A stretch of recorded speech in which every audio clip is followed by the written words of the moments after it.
తల్లి గర్భము నుండి ధనము తేడెవ్వడు, వెళ్ళిపోయెడినాడు వెంటరాదు. లక్షాధికారైన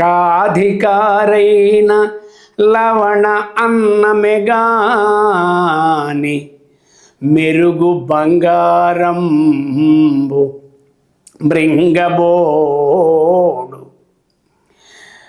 విత్తమార్జన చేసి విర్రవీగుటెగాని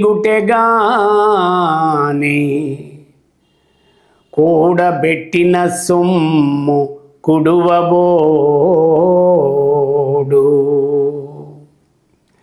పొందుగా మరుగైన భూమి లోపల బెట్టి, పొందుగా మరుగైన భూమి లోపల బెట్టి, దాన ధర్మము లేక దాచి దాచి తుదకు దొంగలకిత్తురో దొరలకౌనో.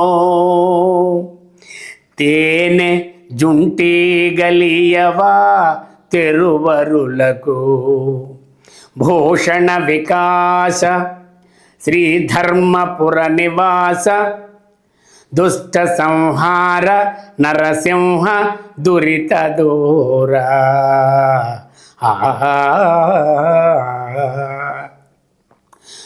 డబ్బు సంపాదన అనేది చాలా మంచిదే, కానీ ఆ డబ్బుని కూడబెట్టి మంచి కార్యక్రమాలకి వినియోగించకపోతే ఆ డబ్బు ఎవరో పెత్తందారులో దొంగలో దోచుకుపోతారు.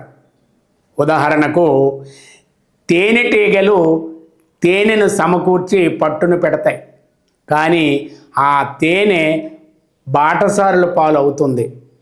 కాబట్టి డబ్బుని సంపాదించండి, సమాజానికి పనికొచ్చే విధంగా వినియోగించమని శేషప్ప కవి గారు చక్కగా వర్ణించారు.